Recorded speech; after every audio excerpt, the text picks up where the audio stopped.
Hi, I'm Daz. Today there's a Philips AE2300 Easy Line from, I reckon, about 94. I saw this in a charity shop between lockdowns, and I looked at it, I thought, well, this is an interesting radio. Nice big power button, some presets, nice big knobs. Just spinning it round.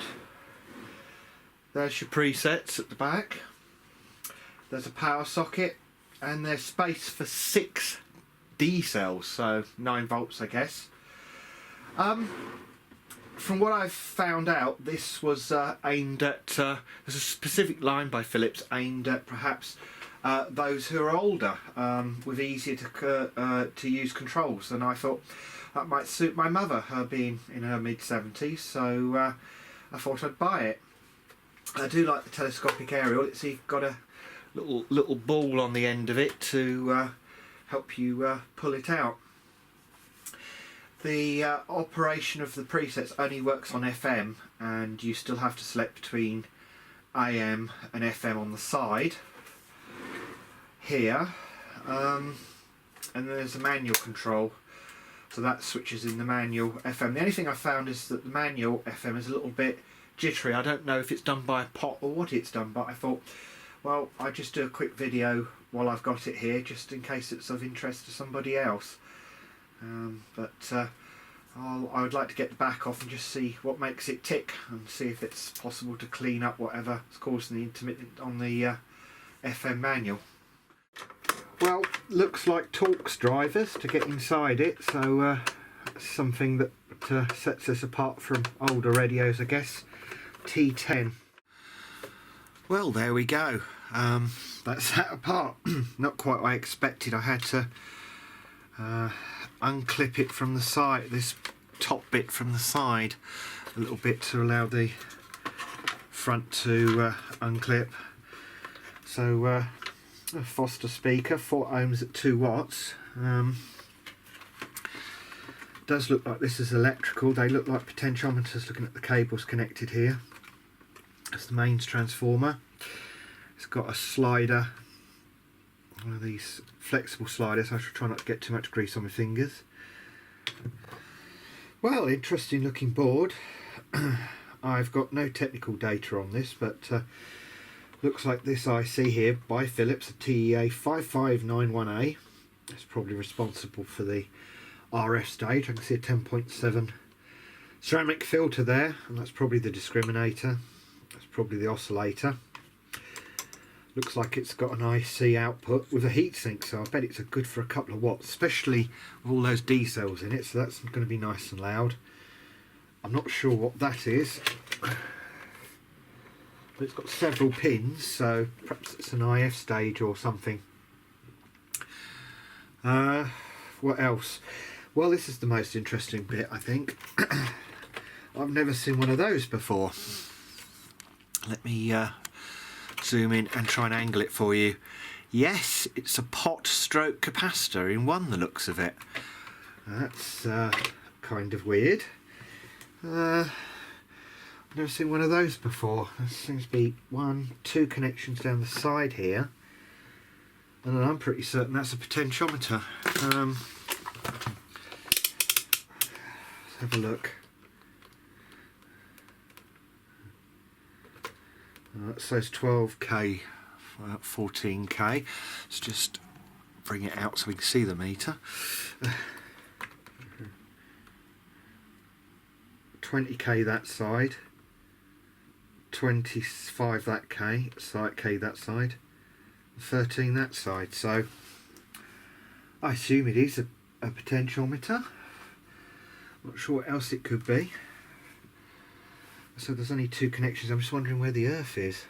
Ah, yes, I can see pins here as well at the top of the capacitor, so that'll be what it is. I no doubt you can get service information for this, but I haven't got it, unfortunately. There's the 4 diodes and 4 capacitors. There's your bridge rectifier. I guess that's the main smoothing. I've just given this a quick blast of some deoxant, and I now think it's really much better, because it seemed very high resistance at each end, but now I've got a definite 3k down at that end, so That does seem better. So what would you call this device then? A verocapacitor resistor. Capacitor very resistor. Very resistor capacitor.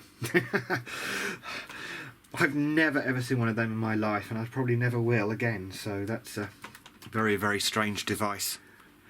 Here's the volume and tone assembly. Looks like the tone capacitor's already on the board, some lubricant where it sits in here, so I'll just clean this up, give it some lubricant.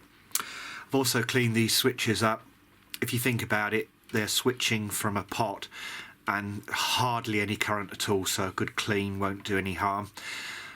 You know, there's microamps flowing through there, and it's not going to keep the contacts clean, so a bit of contact cleaner will help stop it from drifting or what it might do. But well, that very much looks like something you might find in a small transistor radio, so that's interesting.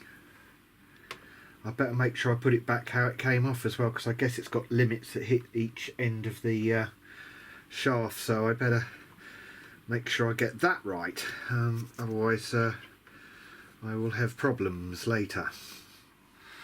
Here's the preset panel. I suppose that takes you back a bit to the early 80s video recorders or television sets, I guess. Could this possibly be a date code? 9121 there on the mains transformer. I guess this is one of those thermal ones, as there was, I don't see any fuses inside. Well, that's kind of interesting, hooking this under here and then pushing this top back on, and of course making sure the wave change switch is in the right place. So that wasn't quite so easy, but yeah, it's sort of pushed down, it will clip back together, and hopefully, yeah, volume control, tone control, yeah, they all seem to be in order. Right, good.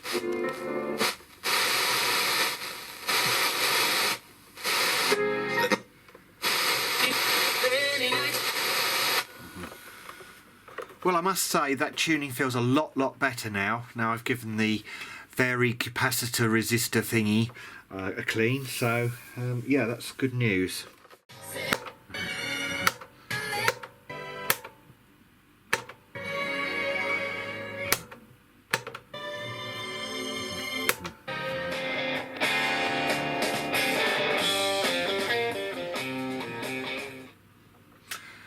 Well, that's the Philips EasyLine AE2300 from perhaps 91, I don't know.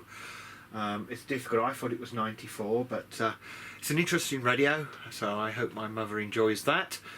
Thanks for watching, hope you found it interesting looking at the Vero Cappy preset thingy. It's a very odd looking tuning capacitor, I must admit. I've not seen a device like that before, so that was interesting to look inside. I've been dying to get inside to have a look, see what's in there. But so it's obviously VariCap on the FM, and the tuning capacitor's probably used on AM, but there we go. Anyway, thanks for watching, I'll see you soon.